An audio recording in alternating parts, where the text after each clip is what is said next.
弟兄姊妹平安，今天是2026年1月14号。今天的经文是诗篇40篇第1节到11节，以赛亚书22章15节到25节，加拉太书第1章第6节到12节。今天要跟大家分享的主题是得主欢喜。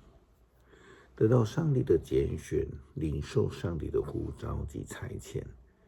更重要的一件事情是要努力的追求上帝的喜乐，就如同保罗所教导的，无论做什么，就像是为主所做，因为我们要追求的是得主欢喜的目标。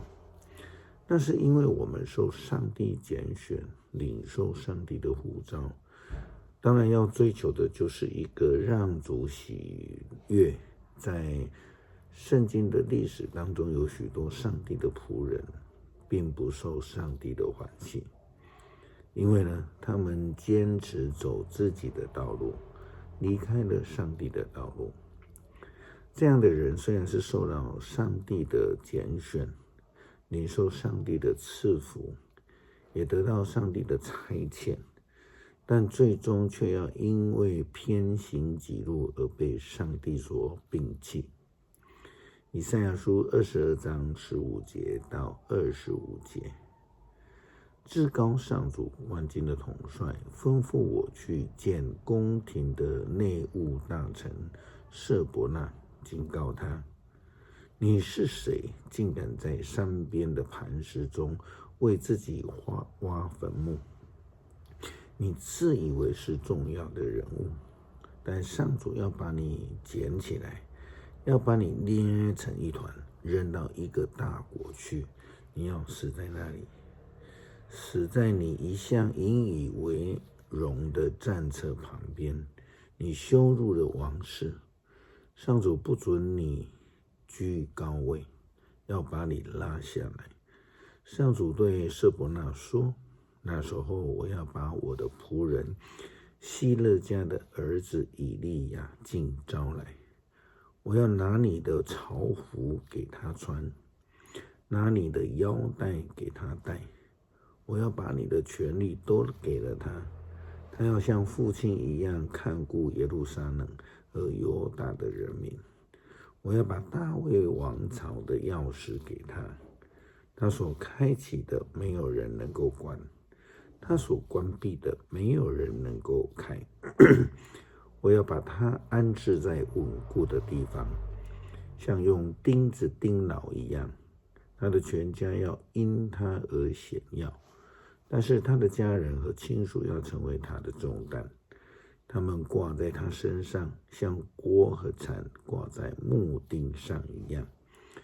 那有一天，那牢固的木钉会被砍掉，跌落下来，挂在钉子上的东西都要跌碎。上主万军的统帅这样宣布了。事实上，在圣经当中有许多这样的例子，比如说亚当和夏娃，例如罗德的太太、扫罗王，众多敬拜偶像的君王，还有人民。新约时代的福音书时代的祭司、法利赛人、经学士以及那些长老们，还有出卖耶稣的犹大，使徒行传当中的亚拿尼亚夫妇都是那我们知道，基督徒得恩、蒙拣选、受差遣，是有一个非常重要、清楚的目标，那就是要成为上帝忠心的仆人，追求主的欢喜，不要像一些人，他们刻意扰乱教会，曲解福音。正如同保罗一样，虽然曾经走错路，逼迫教会以及基督徒，但是他与基督的灵会面之后，他领受了上帝的呼召，就积极的成为一位得主欢喜的主仆。加拉太书第1章第6节到12节这样的记载。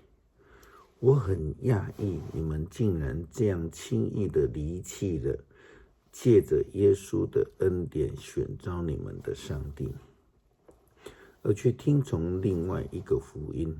其实并没有另一种福音。我这样说，因为有人前来骚扰你们，想要改变基督的福音。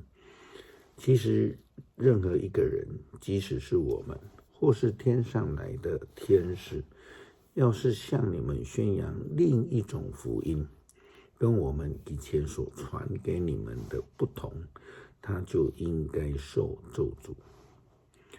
我们已经说过了，现在我再说，无论是谁要向你们宣扬另一种福音，跟你们从前所领受的不同，他应该受咒诅。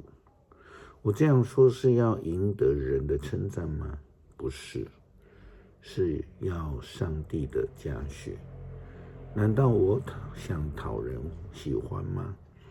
如果我仍然想讨人喜欢，我就不是基督的仆人了。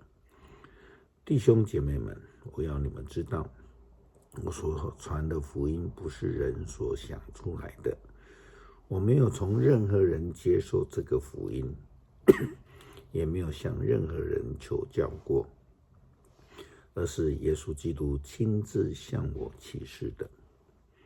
诗篇40篇第1节到11节，我耐心的等候上主，他就垂听我的呼求，他把我从泥沼和深坑中拉出来，把我安置在磐石上，使我步履稳妥。他教我唱新歌，唱颂赞上帝的歌。许多看见的人肃然起敬，愿意信靠上主。一心信靠上主的人多么幸福啊！他不倾向偶像，也不依附拜假神的人。上主，我的上帝啊，你为我成就了许多大事，有谁能跟你相比呢？你为我设想奇妙计划，要述说也述说不尽。你不要生祭和供物，你不要烧化祭和赎罪祭，你却是赐给我聆听的耳朵。所以我回答说，我在这里，求你对我指示都记在法律书上。我的上帝啊，我多么乐意遵行你的旨意，我把你的教训谨记在心里。上主啊，在你的子民聚会中，我宣扬你拯救的佳音。你知道我要不断的传扬，我不曾把你拯救的信息据为己有，却常常宣讲你信实和帮助。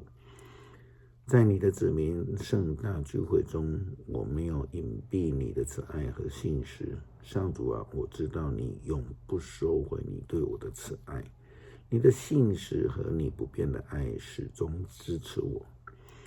感谢主赐给我们救恩，拣选我们，呼召我们来跟随主，并且领受差遣成为主仆。求主帮助我们学习成为一位得主欢喜的仆人，能够尽心尽力的服侍。祷告奉主耶稣基督圣名求，阿们。